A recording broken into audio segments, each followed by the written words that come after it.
This is the Troll Patrol. Live. With Justin. FREAKIN. Welcome to the Troll Patrol Live. It's a freaking Monday. I hope everybody had a good weekend. Of course, we were here streaming the Trump rally on Saturday, and then we did the Loeffler-Warnock debate last night. We're going to talk about that towards the end of the show. Plus, we have a few updates. We played a video of a doctor in Oregon who was violating COVID protocols. We got an update on him. The crazy woman from the hearing, Cecily Strong, played her on Saturday Night Live over the weekend. She has a criminal record. And it's quite interesting. You're going to want to hear about that. Stick around. Plus, Rush Limbaugh says something you would never expect. I sure as shit never expected that I would agree with Rush Limbaugh ever on anything. So you're going to want to stick around for that. Plus, there might be another pandemic brewing. We're going to talk about that. We're going to run down all the election news, the COVID. Rudy Giuliani has COVID. Juan Williams on Fox News has the COVID.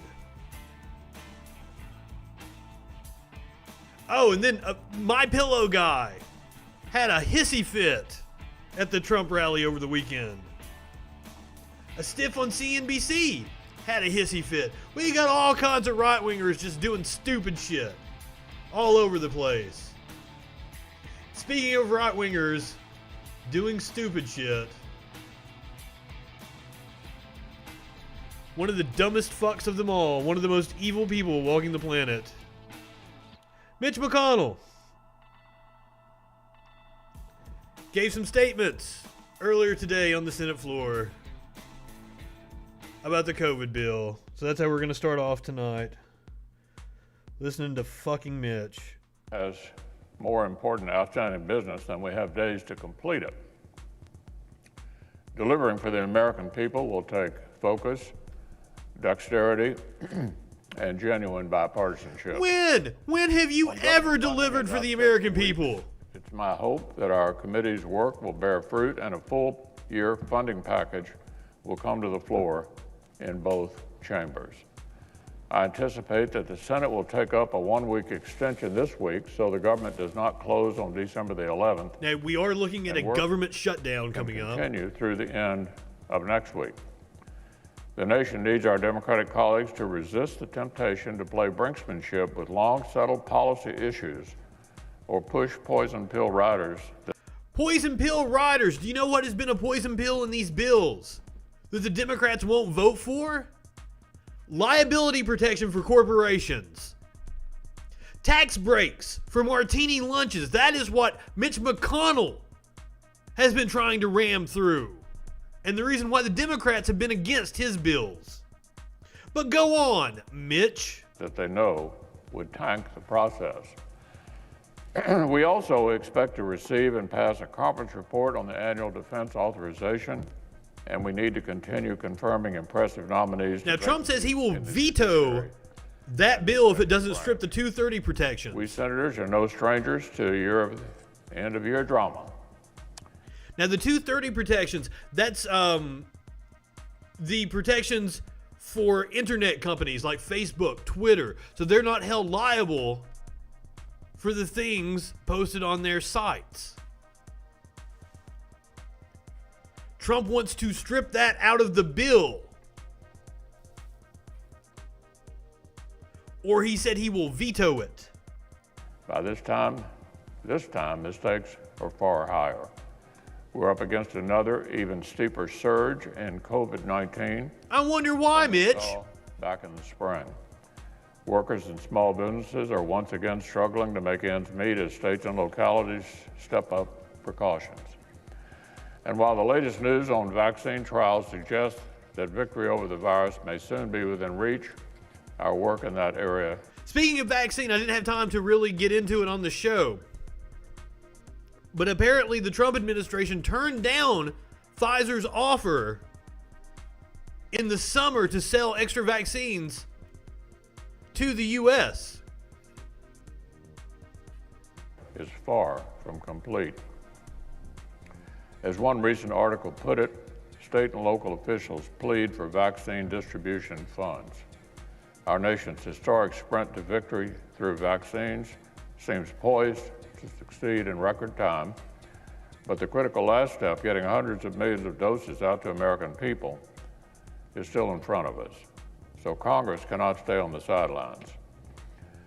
Now, yesterday, our colleague from Illinois, the Democratic whip, gave an... But he seems perfectly happy letting the Biden administration stay on the sideline. You didn't see Mitch McConnell on the floor of the Senate talking about how they needed to begin the transition when the GSA was holding up both the funds and the access that the Biden administration needs going into January, because they will be the ones distributing the vaccine to the country.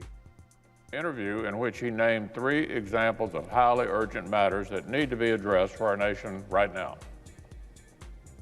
This is the Democratic whip of the U.S. Senate. Here are the 3 things Senator Durbin mentioned as flashing red, Dicky boy urgent priorities. The millions of people who are going to lose their unemployment insurance the day after Christmas. The businesses that are trying to decide whether or not... Now, when he's talking about unemployment insurance, he's not talking about the contractors, freelancers, gig workers. They lost their unemployment protection back in like October. Might have even been September. This is just regular unemployment. They had an extension in the CARES Act that was passed back in the spring that allows people to stay on unemployment. But several people have already lost their unemployment protections. Mitch. They can continue. And the vaccine logistics to make sure that this vaccine is on the vaccinating people across America as quickly as possible. Those are the 3 things he mentioned. Those are the 3 urgent issues he named as examples. Ending unemployment, extending unemployment insurance, helping small businesses, and funding vaccine distribution. Well, Madam President, I do not question the sincerity of our colleague, who I believe is engaged in these discussions in good faith, but these comments illustrate perfectly a point that Republicans have been making for weeks. Oh, they have. These 3 urgent issues are issues where there is almost total bipartisan consensus. Well, then pass a bill that has all that stuff in it whatsoever.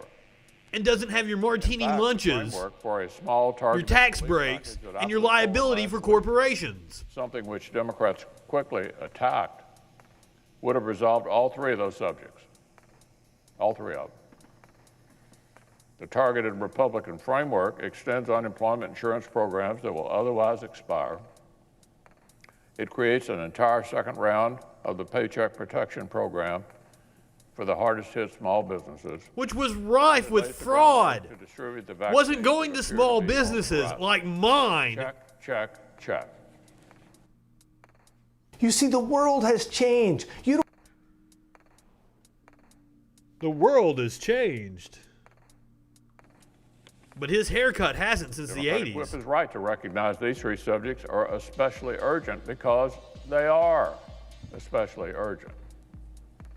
That's why Republicans have been trying over and over to get them passed. That's why Republicans have been saying for months that Speaker Pelosi and the Democratic leaders should let Congress get outcomes in all the places where we already agree, rather than holding everything hostage over their most controversial part. To actually give direct payments to people. But month after month after month. But the Republicans do not give a shit. Democratic leaders who have said that no relief whatsoever can pass, no consensus items can become law, unless multiple controversial areas where we don't agree are resolved to the Democrats' liking. He is such a disingenuous piece of shit. That's why the Democratic leader had every single Senate Democrat vote to filibuster a targeted COVID-19 release package back in September. And again, because it had the things that I just talked about. That bill would have taken care of small businesses, unemployment insurance. Gonna tell my kids this was Mitch McConnell. Months ago. Unfortunately, he's looking better now. His hands Democrats aren't all blocked it. black, like his heart. Well, I think if the Senate Democratic leader would allow it, the three And I speak from personal knowledge. I know Mitch McConnell. I am from Kentucky. I did news in Kentucky for several years. I met Mitch McConnell on multiple occasions. And it blows my mind because most politicians you meet, you understand why they win elections, why they're politicians when you meet them. They're actually very charismatic. They'll look you in the eye, they'll talk to you about you, they'll remember your name. Now that might not be something of substance, but they make you feel like you're the only person in the room when they're talking to you. Mitch McConnell is not like that. Mitch McConnell really is a ghoul. There is nothing likable about the man. How he has been reelected over and over again just boggles my mind. One of the most absolute powerful men in the country. Incredibly rich. His wife, Elaine Chao, who I think is still at the Department of Transportation, her dad is a Chinese shipping CEO.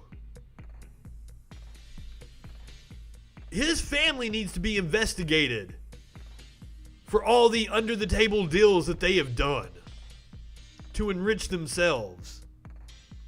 three things that the Democratic whip mentioned just yesterday: small business aid, re-upping unemployment aid, and setting up vaccine distribution would pass the Senate in a landslide. A targeted compromise on the most urgent items would pass by a massive bipartisan margin. We could easily put together a whole slew of common sense policies, including those three and other things like legal protections at universities. There you go.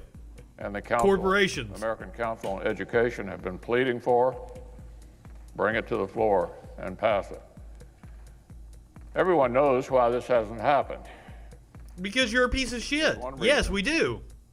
The Speaker of the House and the Democratic leader have spent months tying the most bipartisan common sense policies to their most controversial requests. Yes, it's called leverage, Mitch. And saying the country can't get the former unless it gets the latter.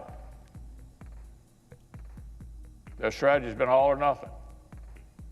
And so struggling Americans have, of course, got nothing. Well, we're down to the wire, Madam President, down to the wire. The light at the end of the tunnel is in sight.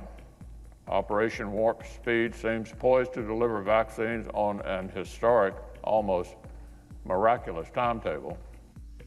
All right, that is enough of Mitch McConnell. I'll just keep getting more and more pissed. Now, AOC and Bernie Sanders have both come out against bills that do not include another round of $1,200 stimulus checks, which are not included in the bipartisan, the Manchin-Romney bill, the $908 billion bill, far less than the $2 trillion bill that the House passed back in the spring. If people don't get unemployment assistance and if they don't get a stimulus check, the relief isn't going to be felt in their lives, not in any substantive way. In substantive. Fuck. I fucked that up. Representatives Rashida Tlaib, GOP Senator Josh Hawley have also urged lawmakers to approve a second round of stimulus checks. This is bipartisan. You can see CEOs of companies going on cable news talking about it. Mitch McConnell is the obstruction. Mitch McConnell is the hemorrhoid on American life. Senator Bernie Sanders of Vermont echoed his colleague's demand by announcing that he wouldn't vote for the latest relief bill without significant changes, including the addition of $1,200 checks. Good on Bernie. Bernie's got some stroke. I'm glad to see that he's using it. Now, a study came out from Yale, which shows which restrictions prevent COVID-19 fatalities and which appear to make things worse. Now, we're reading this together. I haven't had a chance to go over this. Iowa Governor Kim Reynolds issued a statewide mask mandate, a step she had been avoiding for months. No, I left Kentucky years ago, my brother.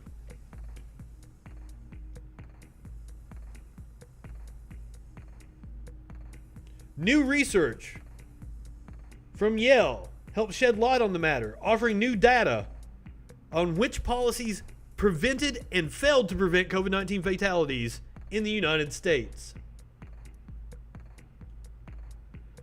Examine stay-at-home orders, mask mandates, limits on the size of gatherings, and closing schools, parks, and various kinds of businesses. One clear takeaway. While many of the available interventions work, mask mandates stand out for their effectiveness and relative lack of economic trade-offs. Mandatory mask policies seem to be as effective as policies that have higher costs. If everyone just wear a fucking mask. But we've got right-wing propagandists all over cable news talking about how masks don't work. You can see it all over the comment sections. Simply recommending masks doesn't do anything. In fact, instituting a mask mandate reduces a county's future fatality growth rate by 12%.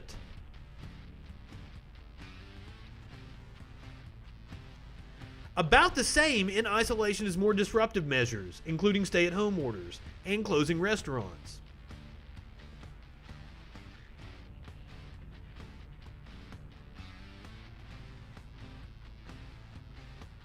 Among the policies that reduce fatality growth rates were general mask mandates for employees, stay-at-home orders, limiting gatherings to 10 people, and closing restaurants, gyms, and parks and beaches. Now, you can't close things down if the federal government isn't going to step in and provide people help. I understand completely. You have to give people money. Hey, enjoy myself. Pull up my cock and suck on it.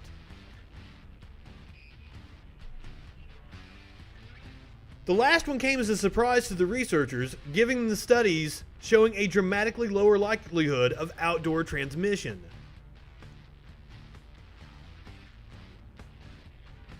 The researchers also identified several counterproductive policies. For instance, closing low-risk retail businesses such as bookstores and clothing stores actually came with higher fatality growth rates.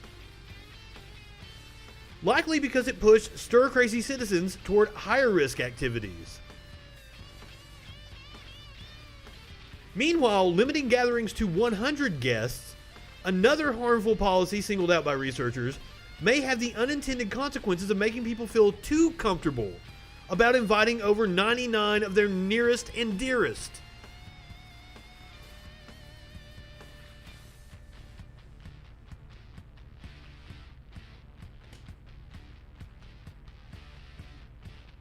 So the policies that seem to help the most: mask mandates, closing restaurants, stay-at-home orders, and limiting gatherings to 10 people.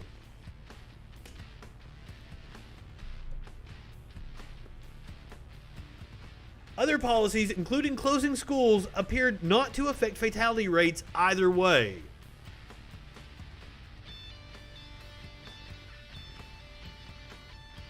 I said the fatality rate has been between 3 and 6%. And that is correct. It is not wrong. You're an idiot.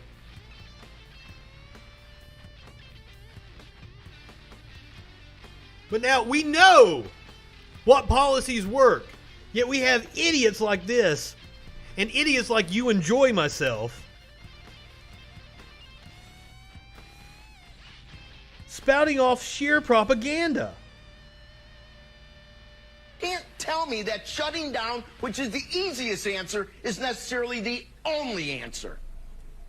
Well, clearly it's not. We just went over the article. Just as a public health and public service announcement for the audience, the difference between a big box retailer. Who is this? Hold on. The difference between it's Andrew. Who else? The difference between a big box retailer. Hold on. The difference between a big box retailer and a restaurant, or frankly even a church, are. Dustin, I feel like that just proves how not dangerous a cop's job is. But you are correct. I did see that statistic. It's the #1 way that cops have died this year. So different, it's unbelievable. Going into a big box retailer, I disagree. You're wearing You can a mask. have your thoughts and I can have mine. You're required to wear a mask. I disagree. It's science. I'm sorry. It's science. If you're It's wearing not. Look at the look on him. Yes, it is. 100 people in a lo- We just looked at the fucking study by Yale. I You're can have required mine. to wear a mask. I disagree. It's science. I'm sorry. It's science. If It's you're wearing a not mask, science. it's a different story. 500 people at a Lowe's aren't any safer than 150 people in a restaurant that holds 600. I don't believe it. The Yale study just said that. I'm sorry you don't believe it, but you're operating on your feels. And facts don't care about your feelings, Snowflake. Sorry. Don't believe Okay. it. And I You- live in an you area don't- where there's a lot of restaurants that have fought back and they don't have any problems. And they're open. Okay. You don't have to believe it, but let me just say this. You're doing a I don't, disservice and I to the won't. viewer because the viewers need to understand You are doing a it. disservice to the viewer. You are. You are. That's the old Pee Wee Herman tactic. I know you are, but what am I? These people are just petty children. I'm sorry. I'm sorry. I would like to keep our viewers as healthy as humanly possible. The idea of packing people into restaurants. I think our viewers are smart enough to make part of those decisions on their own. Completely different I don't things. think that I'm much smarter. No, they're not. They're not. People do. Because we just found out mask mandates work.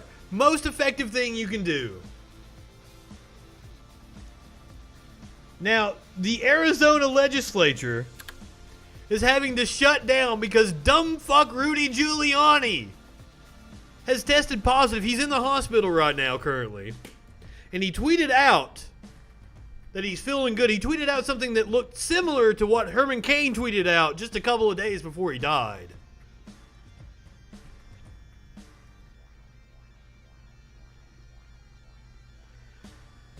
Two chambers of the Arizona state legislature will suspend their work this week after former New York City Mayor Rudy Giuliani tested positive for the coronavirus less than a week after spending hours testifying in front of Republican legislators in a futile bid to overturn the state's election results. Spokespeople for the state House and Senate confirmed to The Hill Sunday that the two chambers would cancel their planned meetings this week because of concerns over the spread of the coronavirus. I'd been saying I was amazed that Rudy hadn't gotten it and was actually assuming that he wasn't human.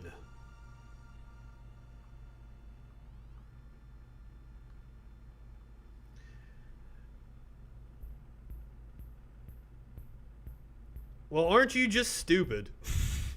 God, if the government mandates it, I'm going to stop wearing one. What a dumb fuck. You just come in here to show off your ignorance, don't you, dude? Now, Governor Phil Murphy had some choice words for Representative Matt Gaetz. A putz and a fool. Those less than hospitable words tonight from New Jersey Governor Murphy about an uber-conservative Republican congressman from Florida, Matt Gaetz, who helped headline the New York Young Republican Club's. I swear, how many times are fucking right-wingers going to say I live in my mom's basement? It's like the only fucking insult you guys can come up with. Not a basement, man. That's my patio right out there.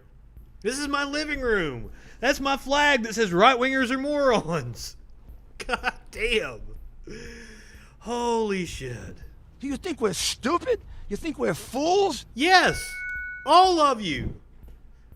Fucking right-wingers are absolute fucking morons. God damn. Annual event. Why New York in New Jersey? Well, New York didn't give them a permit, apparently. But this was not a COVID-safe event, not by a long shot. And that's what got Governor Murphy so ticked off. New Jersey reporter Anthony Johnson with the story. He's live in Jersey City for us. Anthony. Well, first and foremost... Dude, I'll tell you something I do own. Your ass. Constantly. Every time you come in here, you get owned.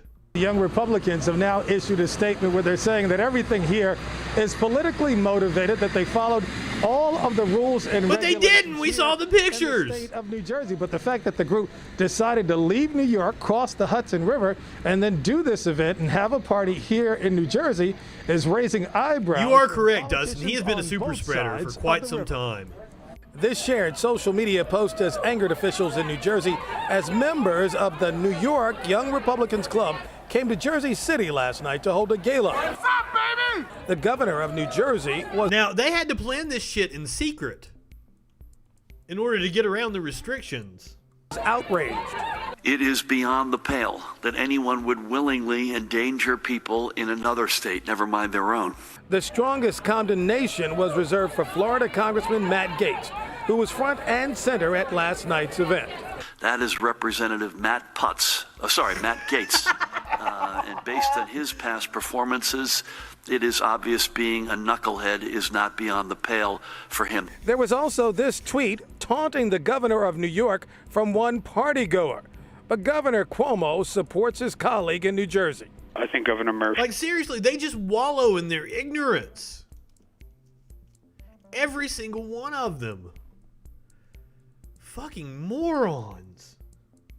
She is right to speak the truth, even when it is politically inconvenient.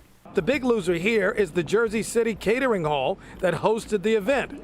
Maritime Park is now shut down for violations related to COVID-19 from the party. Until such time they submit... These people that are supposed to be supporters of business got a business shut down with their recklessness, like the fucking dumb fucks they are.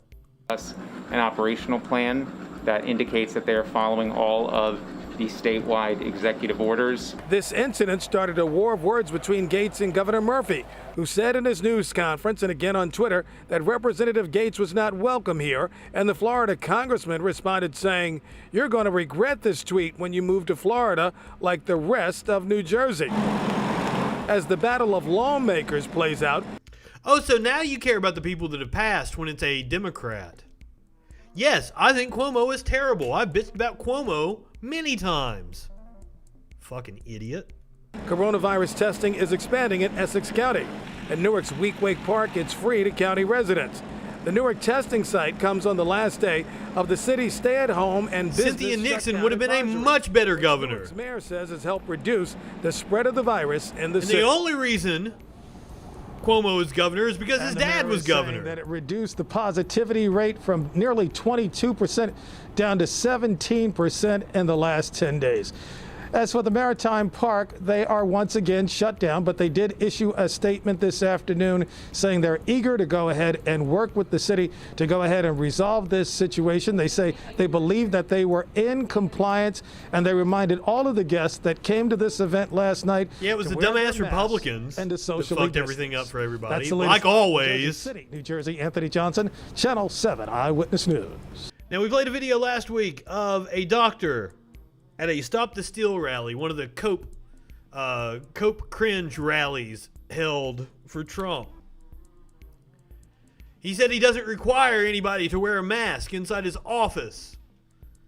His license has been revoked over his refusal to wear a mask. Just wanted to give that little update. Now, people at the protests, while I am against mass gatherings, people at the protest were handing out hand sanitizer. Most of them were wearing masks, and they were outdoors during the summertime.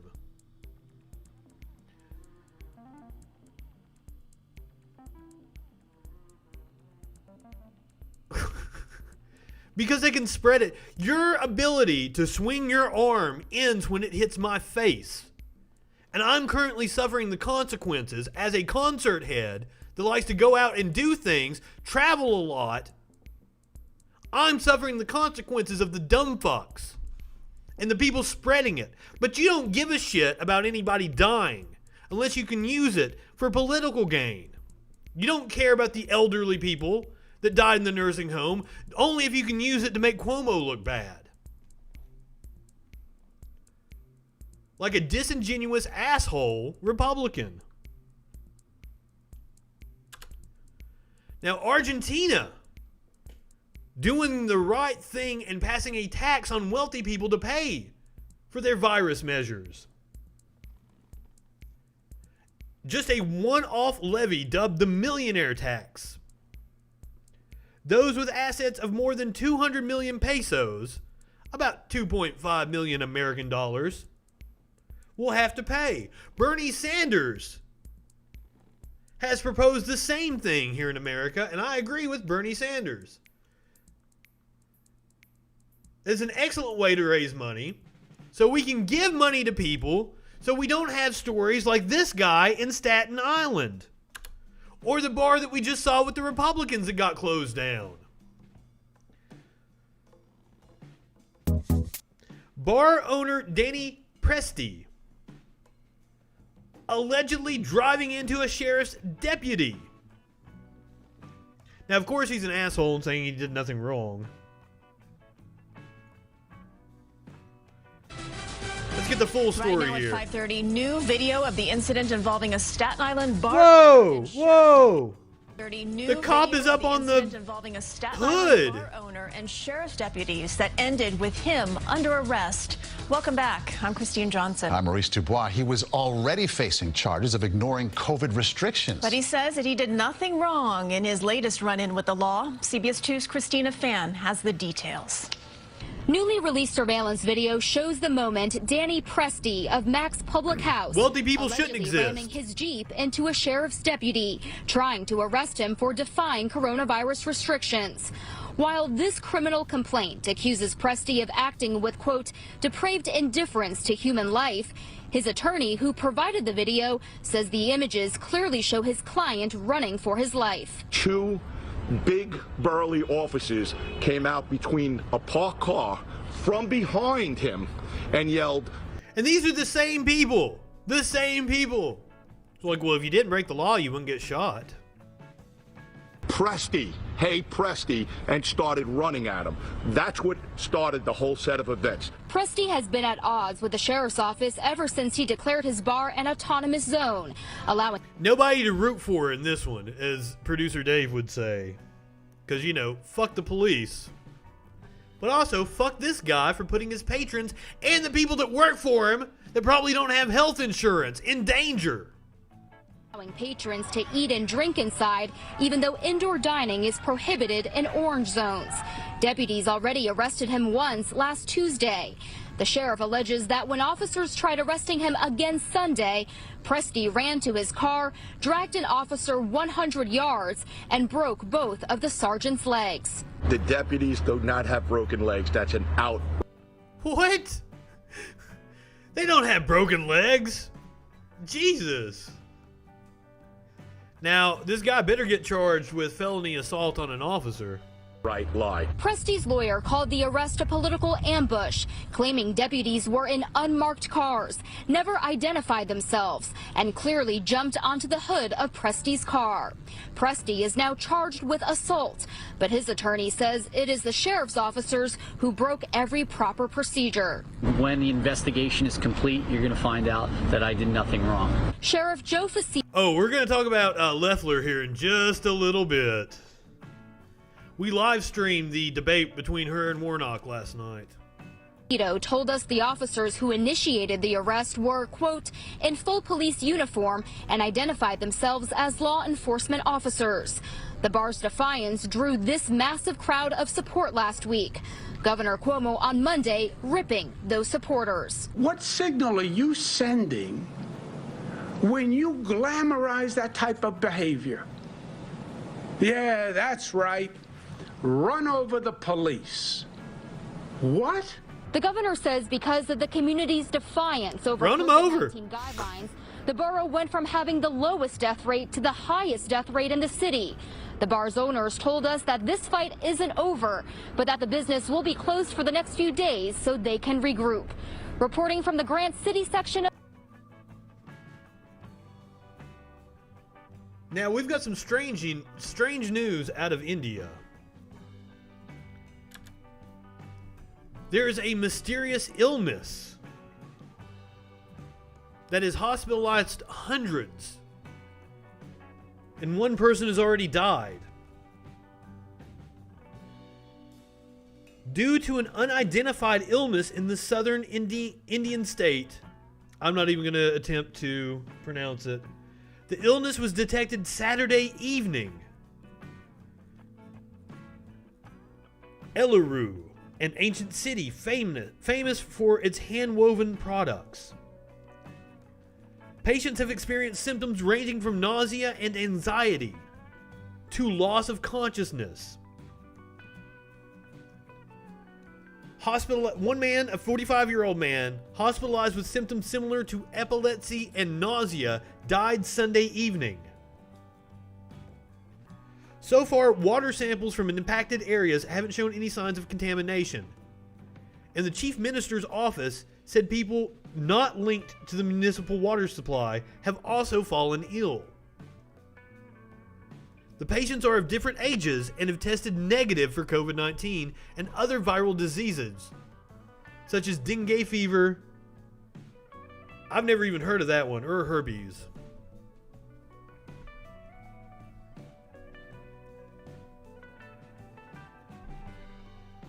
What the fuck?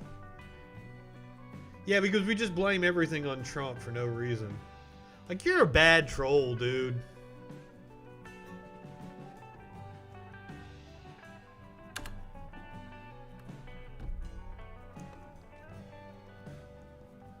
Now, the world's most eminent climate scientists and biologists believe that we're headed towards the collapse of civilization, and it may already be too late to change course. And they point to three things: climate change, wealth inequality. So yes, I do support taxes on rich people. Australia's top climate scientists say we are already deep into the trajectory towards collapse, which may now be inevitable because of 9 of the 15 known global climate tipping points. Says it would take 30 years at best to transition to net zero emissions. Evidence shows we will lose control of the tipping points for the Amazon rainforest, the West Antarctic ice sheet, the Greenland ice sheet, in much less time than it's going to take for us to get to net zero emissions. Because these are compounding problems. Because the faster the ice sheets melt, the faster the Earth heats up. The faster the oceans rises. The faster the oceans rise. An existential threat to civilization.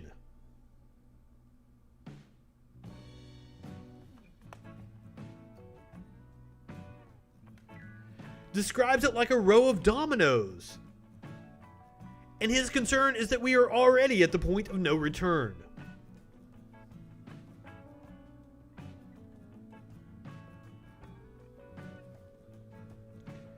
Even the notoriously conservative United Nations Intergovernmental Panel on Climate Change has found that already, with the 1.1 Celsius degree of warming we have had to date, there was a moderate risk of tipping some of these.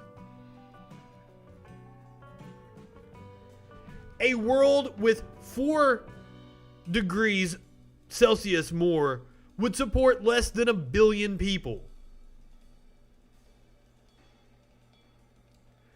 The problem was that the neoliberal economic system that spread across the world through globalization, underpinning high production, high consumption lifestyles, and a religion built not around eternal life, but around eternal growth. It is becoming abundantly clear that the system is incompatible with a well-functioning Earth system at the planetary level. This system is eroding human and societal well-being, even in the wealthiest countries. Like here in the US. The limits to the growth model, released by the Club of Rome in 1972, looked at the interplay between food production, industry, population, non-renewable resources, and pollution. The basic findings were that you can't grow the system indefinitely, as you will cause environmental and resource issues that will ultimately cause the whole global system to collapse. This on a day where we're finding out that water is going to be traded like gold.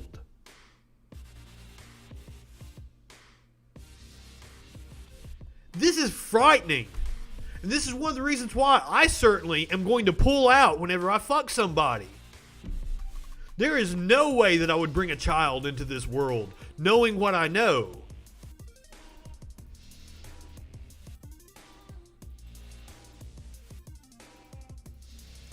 By 2030, we'll know what path we've taken.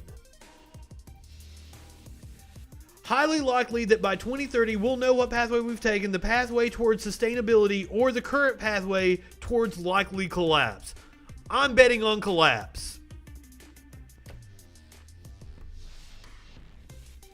I am scared to death of any kind of medical procedure. I know it's a very minor procedure. I've never even been in the hospital for anything. I've never broken a bone. Never had to really see a doctor for anything. Medical procedures flip me the fuck out. Plus, at 37, with as much pot as I've smoked, I would assume I'm probably impotent as it is. But you never know. There could be a few little freakins running around. If I wasn't on a stream, I would tell you exactly, like, there are a couple places in this country where if I do have a child, that's where they're at. 2007. So 13, 5 more years, and I wouldn't care if I found out. Fox News' Juan Williams tests positive for COVID-19. Williams is currently in quarantine, and The Five, one of the dumbest shows on television, will be filming remotely. Now, The Five, I tried to find a over 30. Dustin, how old are you, dude? I didn't realize you were that old. The Five has been one of the shows promoting the anti-mask, COVID hoaxy kind of shit over and over again. Williams said, "I'm not great, but I'm not dying or anything. I'm worried about myself and my family. My wife doesn't want me to come back to the house right now. On lots of levels, it's concerning."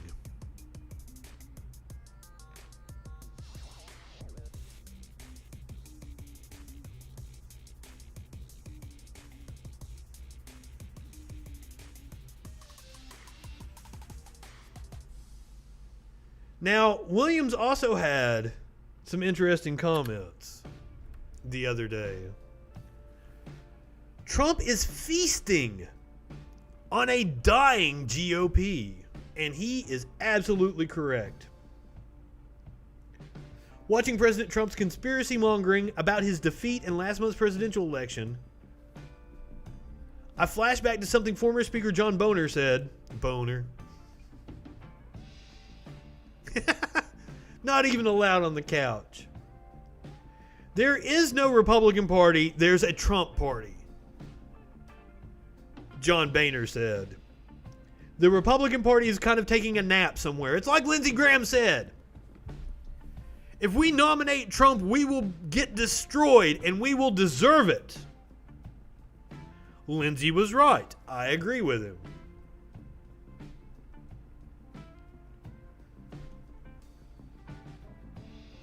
Now, what might he mean when he says that Trump is feasting on a dying GOP?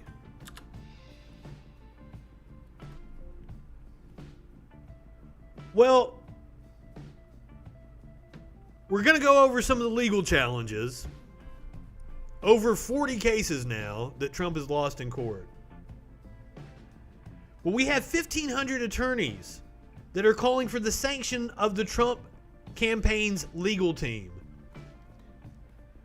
But now there is a number in here that's going to crystallize this perfectly. Per its FCC report yesterday, Trump's efforts to overturn the results of the election have cost his campaign about $8.8 million so far, including about $2.3 million on lawyers. But these legal challenges has resulted in him raising over $207 million. It's a grift.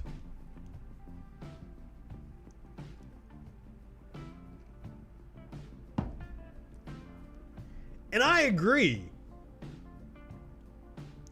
There needs to be sanctions against these people for wasting the court's time, wasting our taxpayer dollar on frivolous fucking lawsuits that they have absolutely no evidence for. Like this one in Michigan that got struck down today. I think there was one in Georgia that got struck down today as well. The judge said nothing but speculation and conjecture. Another federal district judge on Monday dismissed a separate lawsuit filed by Trump supporter Sidney Powell in Georgia.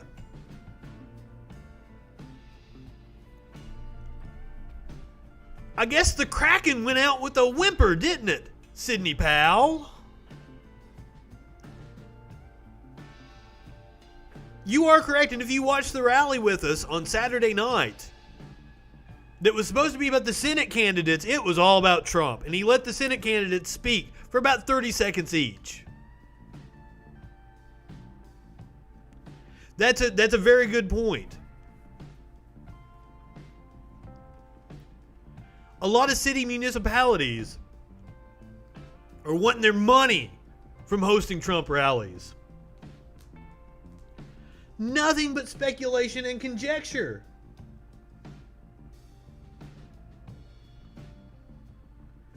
But hey, we have a lawyer who's ready to step up and argue the case on behalf of Trump if it gets sent to the Supreme Court. One Mr. Ted Cruz. Results in Pennsylvania. Mike Emanuel's got that story live in Washington. What are you picking up, Mike? Bill, good afternoon. Fox News has learned that if the Supreme Court decides to take up the case, a high-profile U.S. senator will be arguing in front of the high court. Texas Senator Ted Cruz telling Fox News exclusively, quote, petitioner's legal team has asked me whether I would be willing to argue the case before the Supreme Court if the court grants certiorari. I have agreed and told them that if the court takes the appeal, I will stand ready to present the oral argument. The case being brought by Republican Congressman Mike Kelly and congressional candidate Sean Parnell. They argue no excuse, mail-in voting is unconstitutional, so they're seeking to throw out those ballots in this presidential election. Cruz's mail-in voting is unconstitutional? Wow. Publicly pushed for the high court to take up the case. And the senator tells Fox News, as I said last week, the bitter division and across the nation needs resolution. I believe the Supreme Court has a responsibility to the American people to ensure within... I guess I should probably change this graphic to Giuliani dies. Of COVID Watch. Of COVID Watch. In its powers that we are following the law and following the Constitution. This would not be a new experience for Senator Cruz. He served as Solicitor General for the state of Texas from 2003 to 2008. He has made 9 appearances before the Supreme Court. This could be the 10th. Could be interesting, too. Mike Emanuel, thanks. Breaking news. And states that do it on the reg have absolutely no problems.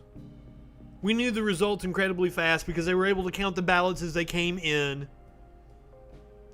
Unlike the states that had to rush to put together the mail-in voting, and that the Republicans sued to stop them to be able to count, like in Pennsylvania.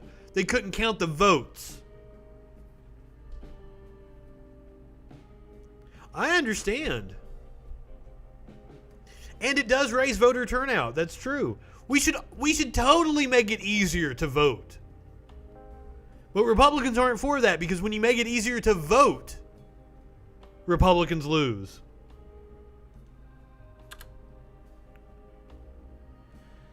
So, this was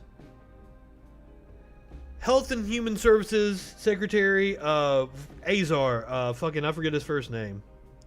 He was on with Chris Wallace on Fox News. Oh, you can't hear very well. Calls him Vice President Biden.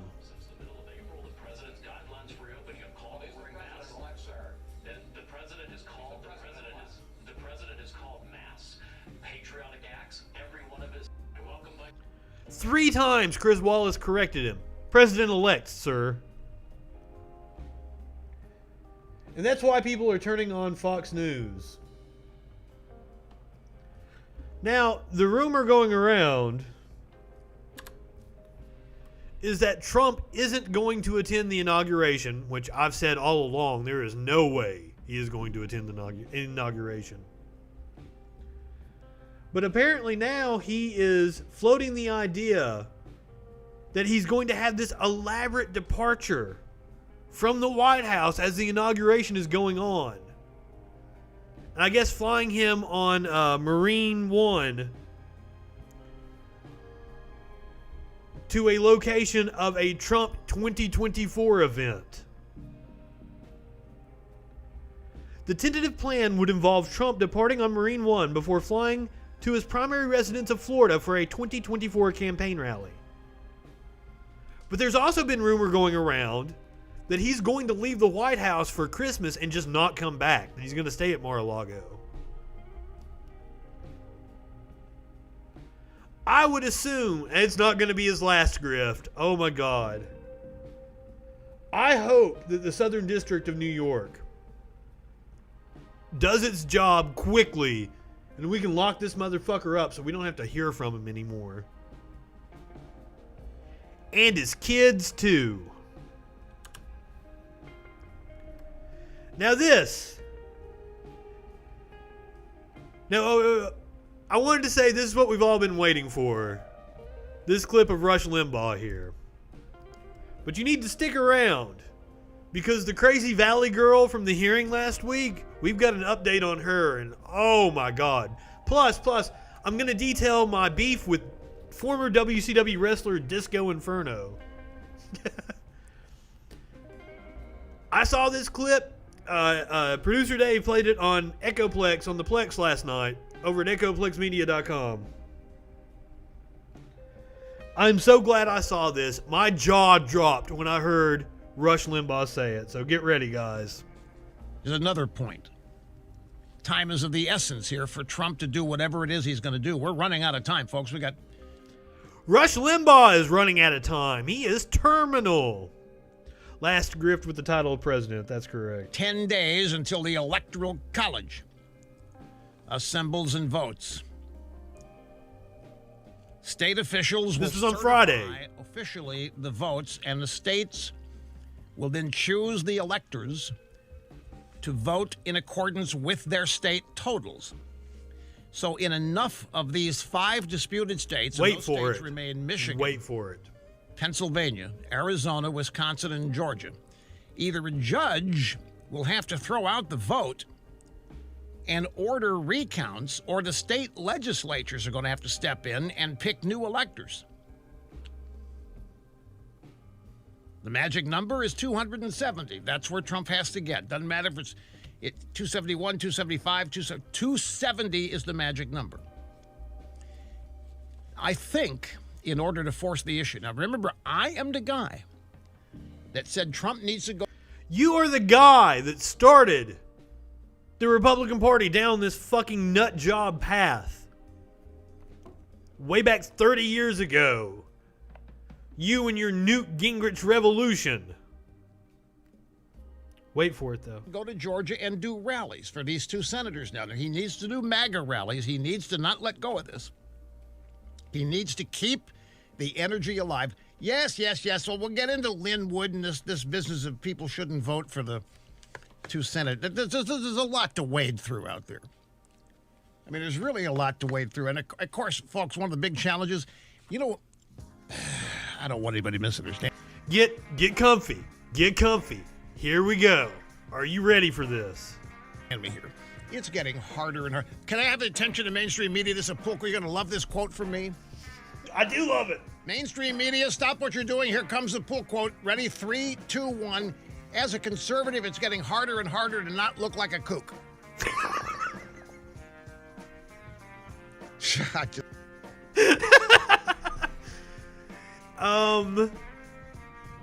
Do you think we're stupid? You think we're fools? Yes. Let's hear it one more time. I love this. I don't want anybody to misunderstand me here. It's getting harder and harder. Can I have the attention of mainstream media? This is a Pulk. You're going to love this quote from me. Mainstream media, stop what you're doing. Here comes the Pulk quote. Ready? 3, 2, 1. As a conservative, it's getting harder and harder to not look like a kook. Just kidding. But no, all of this stuff that's floating around out there that... Honestly, I think we're going to have Rush Limbaugh pop up. It's getting harder and harder not to look like a kook. Because there's a lot of it. There are so many theories, and all of them have a trace of validity to them.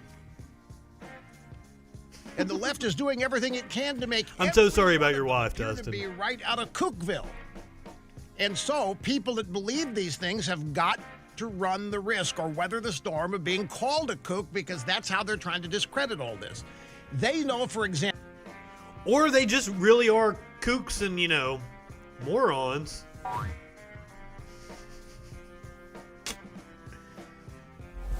We had a kook in the chat earlier. But yes, go on, Rush. Mainstream Republicans don't want anything to do with kooks, racism, bigotry, homophobia, what... But that's the thing. That's what mainstream Republicans have become. Trump is mainstream. There are no Republicans with balls in the government standing up against these kooks, as you say, Rush Limbaugh. Whatever. And so all they have to do is run and say every one of these theories that we're hearing to explain voter fraud, it's just Kook City. It's just Cookville. And so they're trying to get mainstream Republicans, so they don't have to work very hard on this, by the way. Mainstream Republicans have a patent on staying silent. I think the attempt to call these people kooks is almost as effective as calling them racists. You disagree with that? You look like it. You mean the suitcase video? They can call it kooky. They can say that there's a legitimate explanation for it and never because there is what it is. Or they can just not show the video. Or they can show the video like I did, break it down, and show why it's kooky. Trump's speech. Trump gave a speech on election fraud. It may be one of his best speeches. They're not covering it. Hey, he's full of shit. It was kooky as fuck. I did cover it. And in all honesty, it was not his best speech, by far. In any way, shape, or form. What the fuck are you talking about? Rush Limbaugh's a kook. Now, of course, we're going to go rapid fire here with some kooky Republicans. Starting first with star Giuliani witness Melissa Carone. Recently on probation because of a raunchy recording. I told you it was salacious.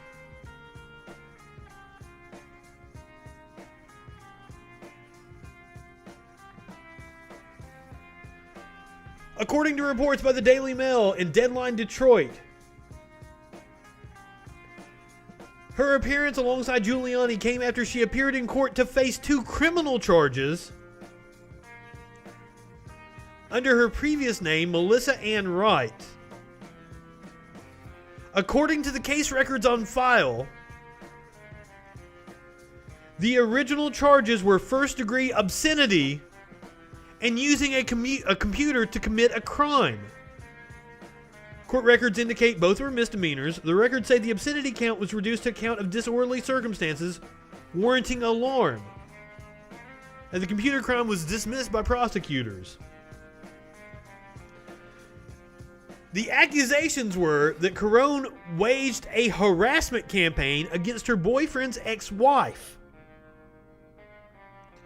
The ex-wife called police several times after receiving 3 videos from an unknown email address showing Carone and her ex-husband having sex. Police traced the IP address from the emails to Carone, who initially denied sending them, but revealed she was aware of their content. Eventually, she confessed to investigators, saying her goal was to send Jessica over the top. She admitted to also asking her boyfriend to cover her tracks by getting a new router and internet provider.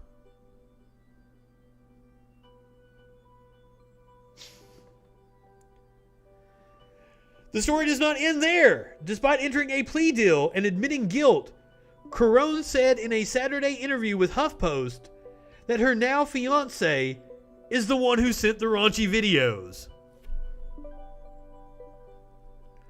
Carone said she took the plea deal because, in HuffPost's characterization of her words, she didn't want to spend any more time in court.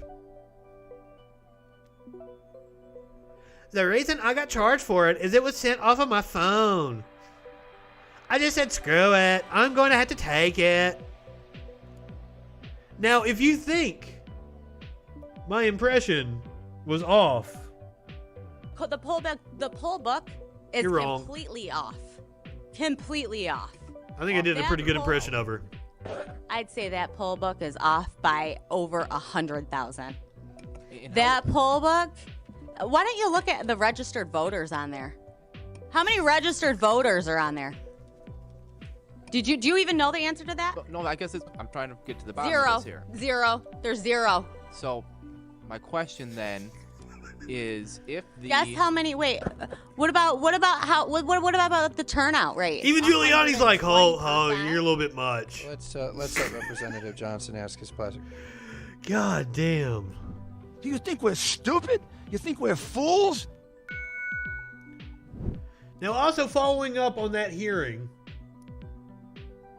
we speculated last week that Rudy Giuliani farted during that hearing. It has now been confirmed that Rudy did indeed fart during that hearing.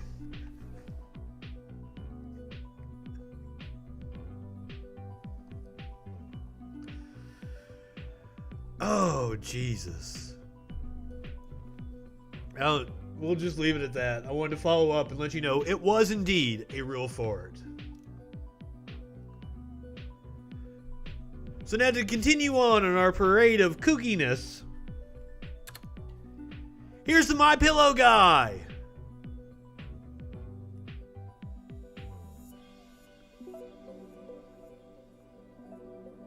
I've never had someone follow me around a bar like that. Cocaine! Welcome, Producer Dave. I think you guys played this one last night, too. I thanked you earlier for the Rush Limbaugh clip. I had not seen that until I watched it on your show last night. Poots do happen, and they are always funny. Now, here is MyPillow guy. I forget what his fucking name even is. How do you not put people in prison? But the most, they will be going to prison. But in the meantime, December 14th is so important. We have to get this governor in here. Governor Kemp, Brian Kemp, has to give an order to have a Congress meeting or whatever they do, their legislators, and pull Georgia down and don't give it to Biden. It doesn't matter who they give it to. Don't give it to Biden. Just and find out all your corruption. Because if you pull down Georgia, Pennsylvania, and crooked Nevada, now nobody has 270, and then it goes to the December 14th vote. And sir, I don't think you're very good at geography. Nevada is one of the straightest states we have. Wins the election. Wow, I love your passion and motivation. Passion, he calls it. Now another guy who's on something, passion, cocaine, whatever it be. Mr. Lou Dobbs. Apparently this just happened a couple of hours ago. He had known ghoul Stephen Miller on the show. Few people who... Now, as I said, this just happened a little bit ago. I have not watched this, so... But it appears that Lou Dobbs gets awfully riled up. I didn't know who he was. I don't know what is up with Lou Dobbs. Have stood up, whether it's in state legislatures, whether it's in law enforcement, whether it's the Attorney General. Senator Ted Cruz just stood up, offering to argue the case for the president and for free and fair elections. Now, we don't get video out of the Supreme Court, but we do get audio. I would love to hear the audio of fucking Ted Cruz arguing in front of the SCOTUS. Against unlawful elections, fraudulent elections before the Supreme Court. Your reaction to his offer, which seems propitious and extraordinarily valuable to the president's interests? Yes, well, we salute the courage of Senator Cruz. And you're right, heroes do need to step up. And that means heroes in our state legislatures need to step up. In the state of Georgia, we need signature matching. We need signature verification. This ludicrous consent decree, this illegal consent decree that wiped away signature verification requirements, that was entered into, by the way, with the same... I'd just like to point out, I believe this guy is younger than I am. Seriously, two of the most awful people on the planet. We started off the show with Mitch McConnell, quite possibly the most awful person on the planet. Same law firm, Perkins Coie, that brought us the Fusion GPS disaster, that needs to be voided, and we need to have signature matching. Can I raise? It's your show, Lou. Let me raise my hand. We know about Perkins Coie. You know about it. So does the RNC. So does every every Republican donor. But they ignore everything they do. Mark Elias. Why don't you guys put together $500 million and go hire him and get him out of your way? Because as we covered earlier, they've only spent $8 million on these election challenges while raising another $200 million that goes straight to Trump and the RNC. It's a grift. That's why they aren't going to hire an actual reputable law firm, as if a reputable law firm would represent them. Extraordinary. The president warns for months and months and months about mail-in ballots and the potential for fraud, and the Republicans do nothing, Stephen. Nothing. It's an outrage. Is wrong? Well, what's wrong with the Republican Party? Where is the outrage? Lou, I think Stephen Miller is on your side, dude. What the hell? Why are you berating him? Tens of millions of ballots. Where the hell are the Republicans, no signature checks. Where the hell are the Republicans? You're right, Lou. They're holding Cope Cringe rallies. Are they? Tens of millions of ballots nationwide, no signature checks, no citizenship checks, no residency checks, no age checks. He's not frothing at the mouth. Not even checking if you're alive or dead. Are we a third world country? Are we a banana republic? What does it come to? Did anybody ever? That seems like what you're trying to do, Stephen Miller. Let me and you know, from your. Does he even know what a banana republic is? Where that fucking term comes from? Does he know about the history of Dole? Are we a country where corporations have outsized power and can just fucking shoo off the government? Yes, Steven. We are almost there, and you're trying to hit the tipping point. Once again, I think this guy is younger than me. How do you look like that and be younger than me? Lips to God's ears. The reality is that this president right now is fighting, and let's be straightforward about it. Is an idiot. He's fighting all alone. And Ted Cruz has stepped up to say he'll argue before the Supreme Court.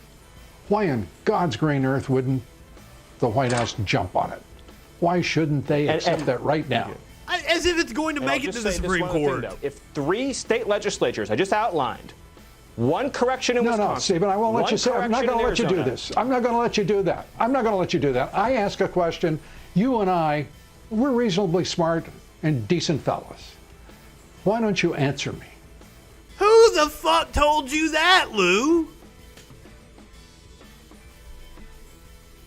What? Reasonably smart and decent fellas.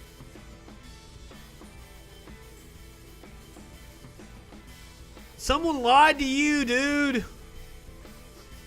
That's all I'm asking here, Stephen.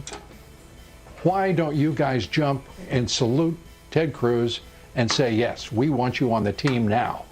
My God, this is not a time for internecine nonsense on the part of the Republican Party, which is watching its blood drain into the street. Wait a minute, didn't Trump insult Ted Cruz's wife? Yeah, that's the only thing I can think of is like, you know, nobody else likes Ted Cruz and fucking Trump will accept the help from anybody. How in the world did Beto not beat him in Texas? Because it's clear that Ted Cruz has no balls. Because they're gutless. But you're right, Lou. You and I are great friends, and we have the same mind and the same thought on this issue. We are simpatico. And it is time for everyone involved in this process to stand up, do right by country, do right by God, do right by their conscience, and stand for the principle of one citizen, one vote. Agreed. You'll have no argument and no quarrel with me on that, Lou. That's like Beto tried to run the Obama campaign of not attacking the Republicans, trying to be above the fray. And we're not in that world anymore. Miller is younger than me. Jesus. That's what evil does to your soul. Not now, not ever. Except for one thing. What I asked you about was Ted Cruz. Well, Lou, as you know, I'm speaking today as a representative and welcome of him the... into the leadership. I know you are. I know who you are, and I know what you do. You know me, and you know what I do. My job is to get answers to the questions I ask. And Lou, you're entitled Especially to that answer, from my friends. and I'll see to it that you get the answer. As I sit here today, Lou, I'm not in a position to make that decision, but I'll get you that answer, Lou. But at the same time, we cannot let the Constitution give state legislatures the obligation to slate electors. And we cannot let our state GOP legislators off the hook. Stephen, you're one of the great Americans. No one has worked harder for this president than you. Thank you. I mean, I have got the greatest respect and I will to my last breath, Lou. Will accomplish for this president. I know that. And I will to my last breath. I've got to ask you, why are we dealing with a Justice Department that has a election? They're totally giving each other handies. This is insane. Crimes unit, and they don't give a damn about the election crimes. We have an attorney general that wants you to believe that we didn't have any fraud. They didn't find anything of any significance or sufficiency to suggest that the outcome of the election should be otherwise. These people are either damn fools or they're damn liars. Either way. Both! Both! Do you think we're stupid? You think we're fools? And liars! It's getting harder and harder to be a conservative without looking like a kook.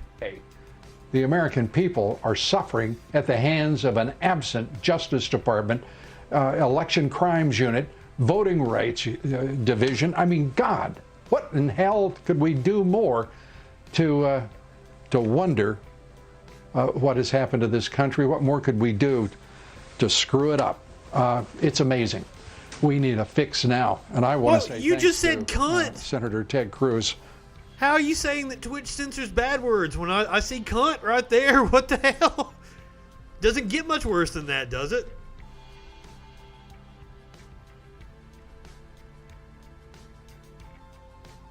Oh, okay.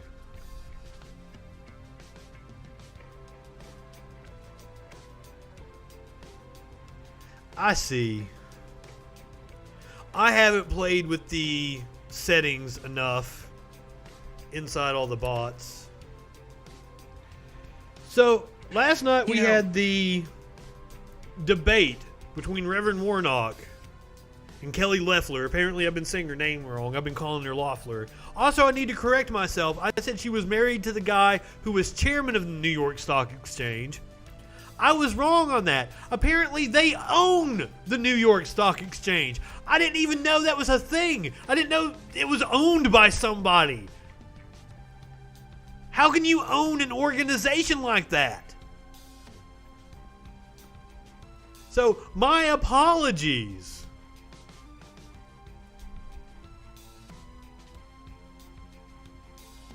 I will go, believe me, I love colorful language. I will go and make sure that Twitch allows you to say all the dirty words you want. But this is, I just want to give a little rundown. This is one little segment. You watch this 30-second segment, and you have seen the entire debate, at least from her perspective. My opponent, radical liberal Raphael Warnock, has called police officers gangsters, thugs, bullies, and a threat to our children. When I gave him the chance to apologize in our first debate, he declined. He's also said that you can't serve God and the military. He's used the Bible to justify these types of attacks and make other divisive statements.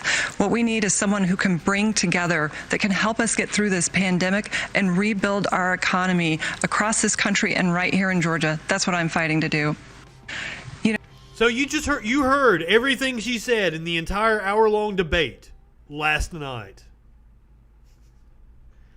My opponent, radical liberal Raphael Warnock, she said it at least 10 times. And she kept assaulting his church, which is very interesting. Right after the debate, Reverend Warnock tweeted out this picture of Kelly Loeffler in his church in January. Now, I'm going to make a prediction. Of the two Senate seats, I think they have the best chance to pick this one up. I think she is a horrible candidate. I think her performance last night was incredibly robotic. She can't speak. Reverend Warnock is actually a really good candidate. He can inspire people. And that's what I think Jon Ossoff is lacking. But I will say that Ossoff had some awesome exchanges with Perdue. I should have loaded that up so we could see. He called him a crook. Perdue wouldn't debate him last night. It was just Ossoff and an empty podium.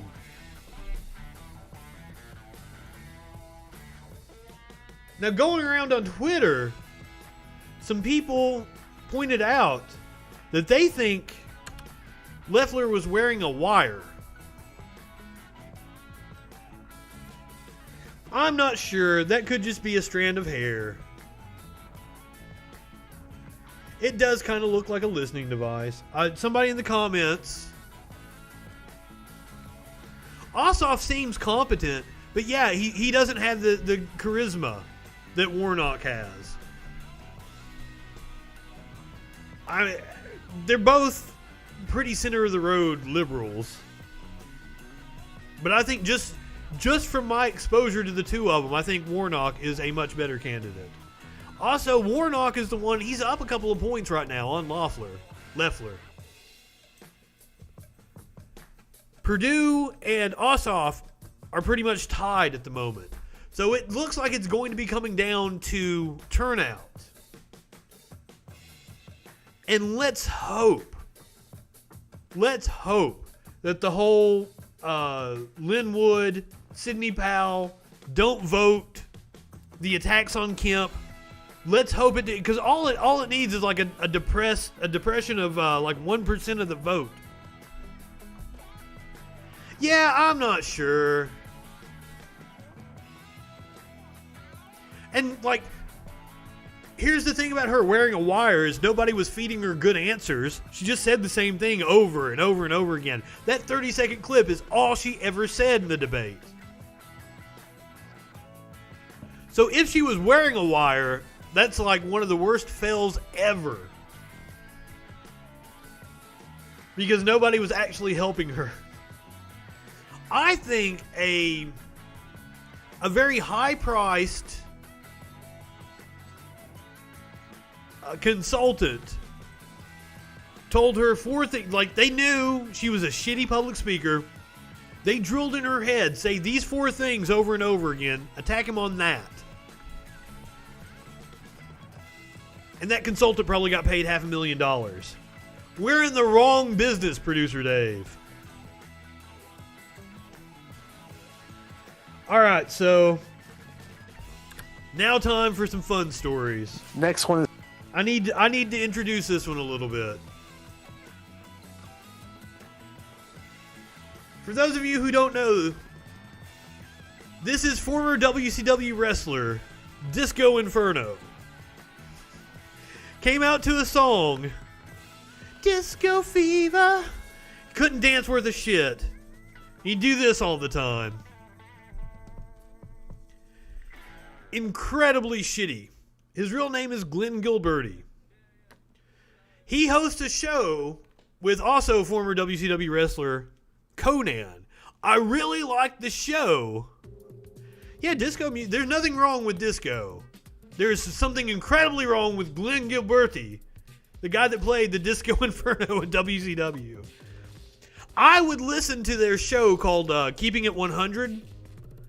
I would listen to it a lot more because I like everybody on the show except Disco Inferno. And I've commented multiple times. And if you go and comment on the show's YouTube page and you say something negative about Disco Inferno, the show's page will comment back to you almost immediately, leading me to believe that it's actually Disco Inferno commenting back. So I don't actually know if I've exchanged words with Disco. I totally think I have, though. But Disco had something really stupid to say on his show this past week. This is from Mike Durbin. Wanted to get in on the politics and the social commentary. The guy speaking is Glenn Gilberti, Disco Inferno. The really cool Latino guy you hear later, that's Conan. He's awesome. So let's listen to what Glenn has to say. Guys. Hey, wait 1 minute. Go ahead. Hey guys, did you guys see the SJW Snowflake Colt Cabana's tweet about making a conscious effort not to use the word guys on his podcast anymore? Now remember, every time you say something bad about Disco Inferno on the YouTube, the channel will comment back to you.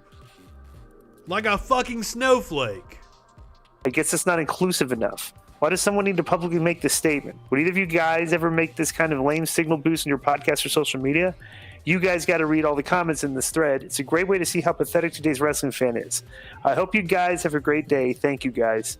Mike Durbin, tweet is attached. Can one of you guys please read it aloud, please? Okay, here's the tweet from Colt Cabana. You ready, Conan? Yes. For years, I opened my podcast saying, how you guys doing? I've made conscious effort to change it to, how's everyone doing? I will slip because it's been such a constant society, but I'm trying to work on not using quote-unquote guys as a word for... Yeah, because that's the thing. This was just a one-off tweet by Colt Cabana, who is an incredibly good guy, one of the trailblazers of podcasting, especially of wrestling podcasts. Colt Cabana is hilarious. You would enjoy his show even if you're not a wrestling fan. Just this one-off tweet, and then they have to be snowflakes and spend 5 minutes bashing Colt over this completely innocuous thing he said on Twitter. Who's really the snowflake here? For quote unquote everyone. Wow, what a trailblazer. Let me explain something. And I like Colt. I like his show. Let me just say this. Can I say this first? Yes. Okay. I like, just like Feeney, I like Colt. Yeah. Always treated me great. And I find him funny. But Colt, everybody, we are sending you a box of Girl Scout cookies and a testosterone patch courtesy of K100. Please use. There you go. Let me, as if Girl Scout cookies are a bad thing. Please send me Girl Scout cookies. Seriously. Yeah, we're Southern over here. We say y'all. This tweet is a perfect illustration of how these social justice causes, like when people say them like they sound good. Oh, inclusive, yay, we're being but you look at the reality of the situation is. Let me give you an absolutely perfect example of this. I've worked in a gentleman's club for 11 years, okay? I've constantly, for the better part of 11 years, when there's a group of girls. I can't imagine, was he a bouncer? Because, really? This guy was, and this was fucking 30 years ago or 25 years ago. This guy was a bouncer somewhere. He's probably 5'7", 5'8". Together, go, hey, you guys come over here. Not one time in 11 years working 5 days a week or something has any of them ever taken offense to me calling them, hey, you guys. Okay? Right.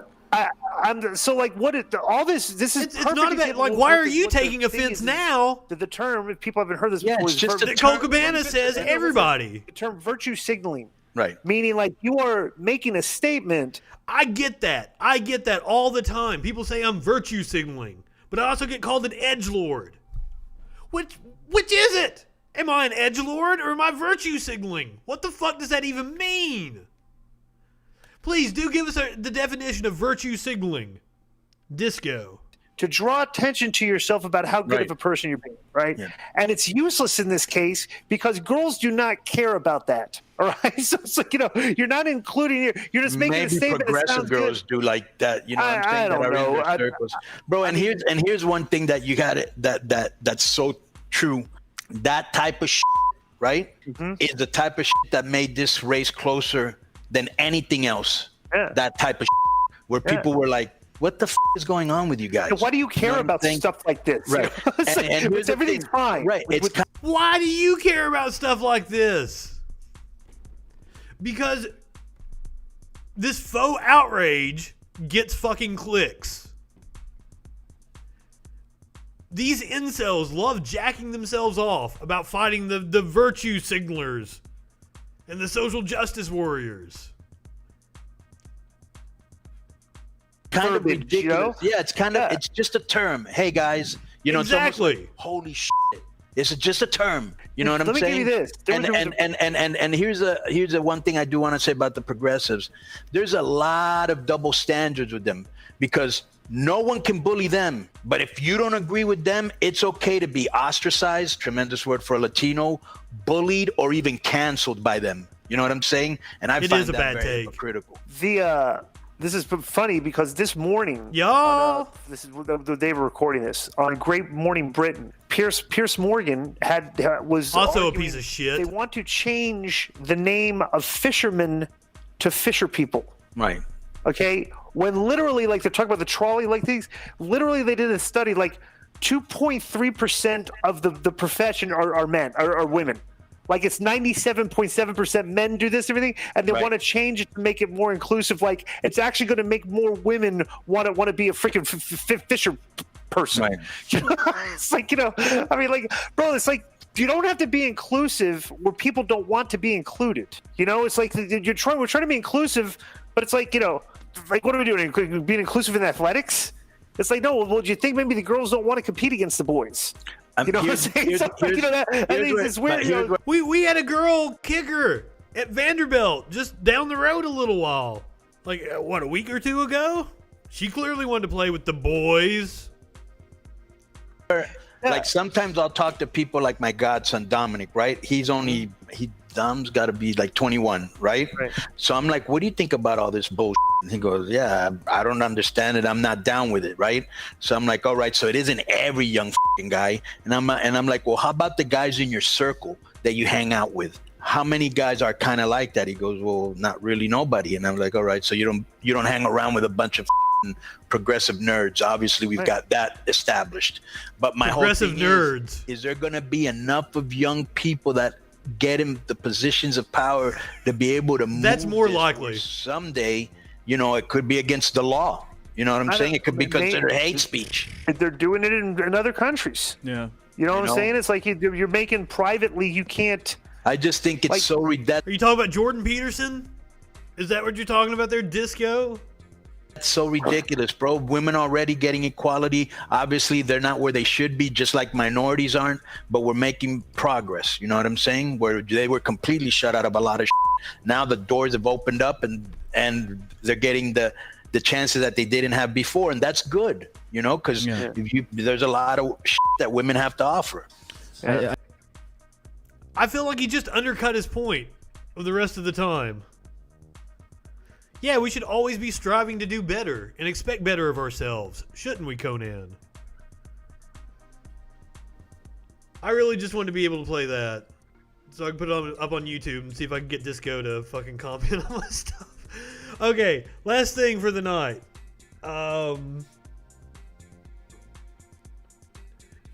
Yeah, I'm going to my own channel here. We're going to go back to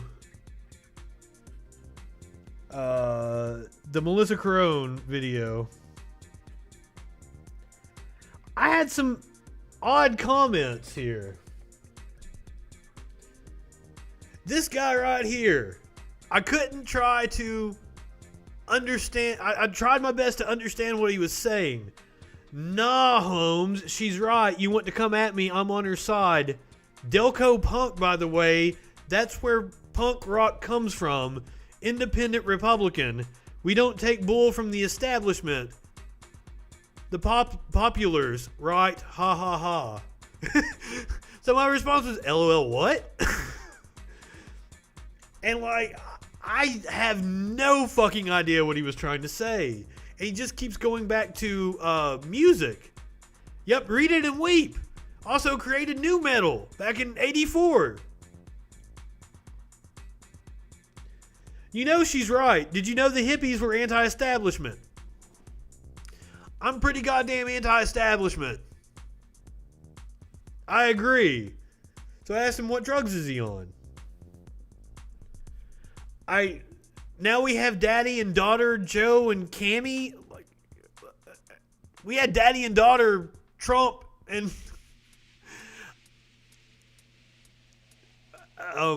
I don't know. I have no clue what this guy is doing. But the reason why I wanted to show you guys the comments was he's got some shit up on his channel. And I love it when people comment on my stuff and they've got videos of themselves we can go and watch. This is him doing ASMR drum healing. Let go of past regrets. Now, I'm not exactly sure what ASMR is, but I don't think this is it. I think it's just like sounds for people that apparently certain washing machines or birds chirping or something give people the tingles in their heads or something like that. Dave, you probably know more about that than I do. But I don't think this classifies as ASMR. So this is the guy that was making those comments. We'll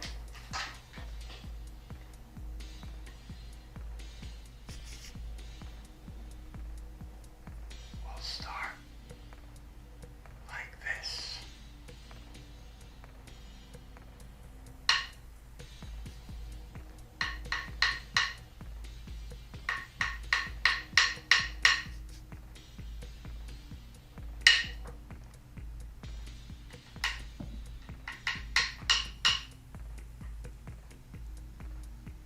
Remember earlier in the show, I got accused of being in my mom's basement. This guy looks like he's in his mom's basement.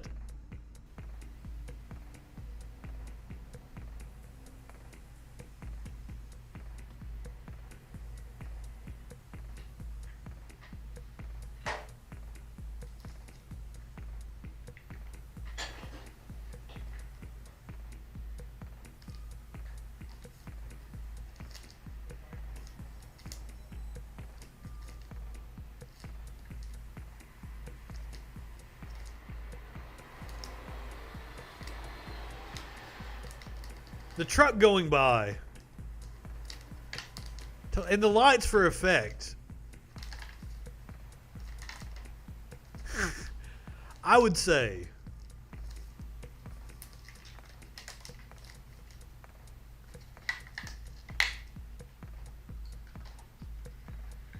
Yeah, I don't think this is what ASMR is.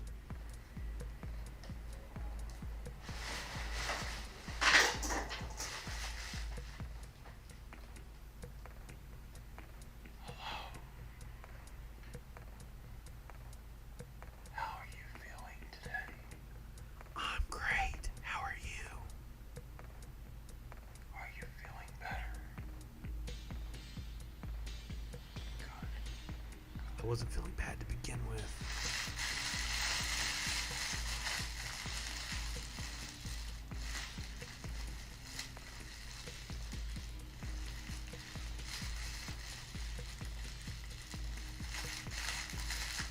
Yeah, that's what I thought it was, like a washing machine.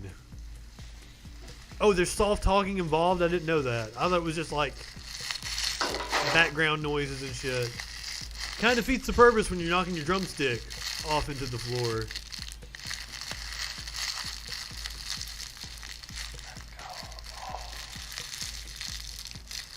Autonomous sensory meridian response. Oh, you don't think he's doing that for effect? They're just flickering?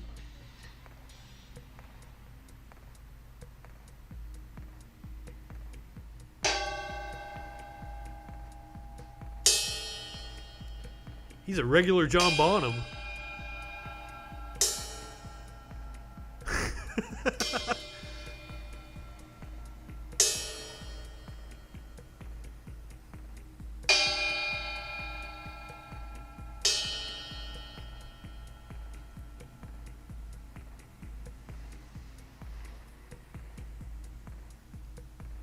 Embrace your inner child. Okay. And your soul.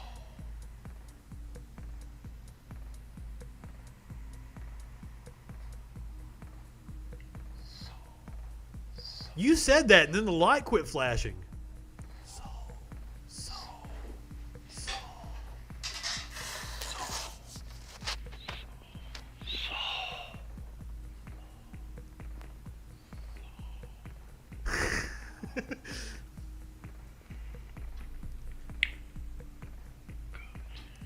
Rest in power, Pert.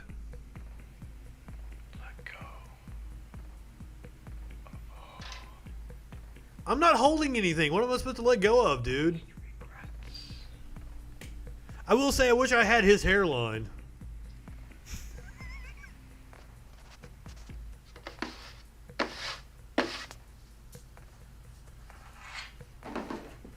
I just wish I had a hairline, to be honest with you.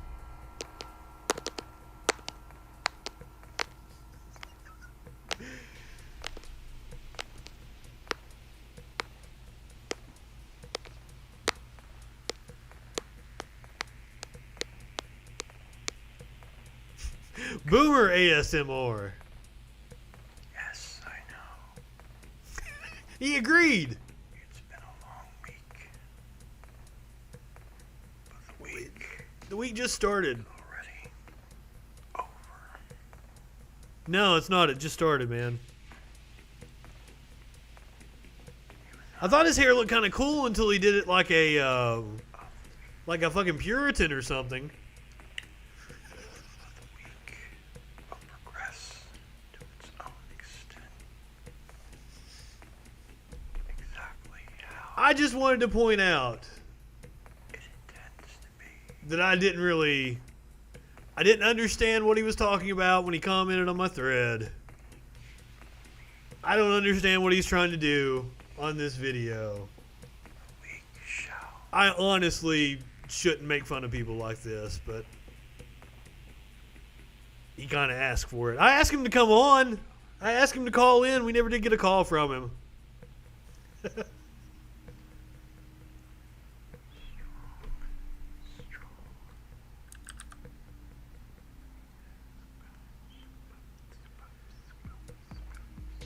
Alright, guys, that's going to do it for me tonight.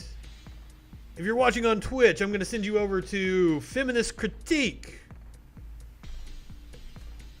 Those girls are rad. You're going to love them. Go ahead, light one up, tip one back. It's alright to have a little fun before you hit the sack. I'm Justin Freakin. We'll see you tomorrow night on the Troll Patrol. Live.